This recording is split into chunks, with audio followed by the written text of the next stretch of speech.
We know that the law works for the powerful, and we know that this case and the denial of bail in this case was very much political. The goal here is to keep young people arrested by the status quo, arrested by the normality that being intelligent is not good enough if you're poor. We're fighting for free, decolonized, and quality education. And Mcebo's statement was very clear that we are not the ones who are arresting the academic program. No one wants to go back to the academic program and to normalcy as much as we do as protesting students, because we've put our bodies on the line, we've put our futures on the line. And we see today that Mcebo will be sent away for fighting for a just cause. But I think what we really need to understand here is that young people in this country have been very clear, and we've seen students in Namibia joining as well on the call for Freeze Must Fall. We know we are fighting a just cause, but we are extremely, extremely disappointed with the force, the police brutality. And we know that the obsession around losing the academic program is so superficial because we've already lost.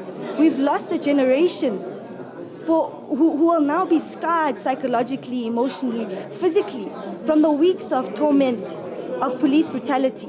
Homeless people have also been targeted now. Last night in Braamfontein, while we were out supporting residences who are defying the apartheid-like curfews that our universities are using, the unjust suspensions that the universities are using to work together with the state to stop students, to kill this movement. But we will not retreat and we will not surrender. The struggle must continue. Do you think students are not going to revolt? Do you think they're not going to react to this? I think that students have been revolting. I don't think that the protests have stopped. But what we've seen is the strangulation and the criminality of student protest, of protest in general. And that, to me, is the real crisis here and where the outcry should lie. We're talking about losing the academic year. Students have never said that we want to lose the academic year. We simply want a genuine dialogue and discussion and negotiation around our genuine demand. That, by the way, was not something that came about yesterday or last year. This demand has been around since 1994. It's a promise that this very state has made. And now it's a promise that they will break by all means to kill this movement so that students are fearful to react and fearful to stand up against the status quo. And we are really, standing here today. We've seen that the state has brought Stephen Rubin, who is one of their best prosecutors, to a magistrate court. That's like bringing Beyonce to play at a nightclub. This is a political case. And it's very clear what is being done here, and it's a grave injustice to social justice issues. It's a grave injustice for student activists, but mostly it's a grave injustice for future generations. But we will not stop. We will continue. And Mcebo might be ridiculed today and ridiculed tomorrow, but in years to come, we know that we will be remembered for delivering free, quality, and decolonized education, because this struggle is not just ours. It belongs to everyone in this society that we live in. We want a better future for South Africa, and that starts with education. Education is the weapon of domination of the future. And we are now living in this time, and we need to continue. A wise person once told me that you have to balance the flexibility of tactics with the rigidity of strategy. And I think now this is a time for students to really reflect and think about where we're going and how we're going to win the struggle. And we are really prepared to do that by all means necessary. Going forward, what can we expect from the students now?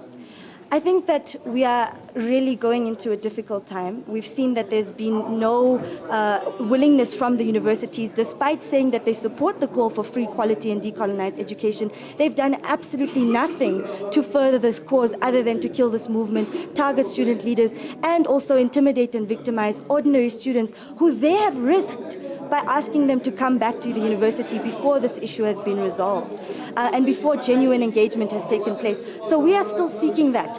Today, Advocate Thuli Madonsela and others will be at Wits University to have a discussion.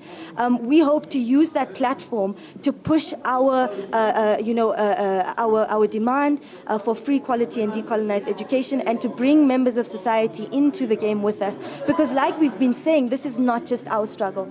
This is the struggle of the policemen who are shooting at us because they've been ordered to. This is the struggle of teachers and lecturers who are forced to come and teach because they risk being fired. This is the struggle of campus security, whose responsibilities of protecting us has been taken away by WITS, particularly being handed over by our Vice-Chancellor to the South African Police Service.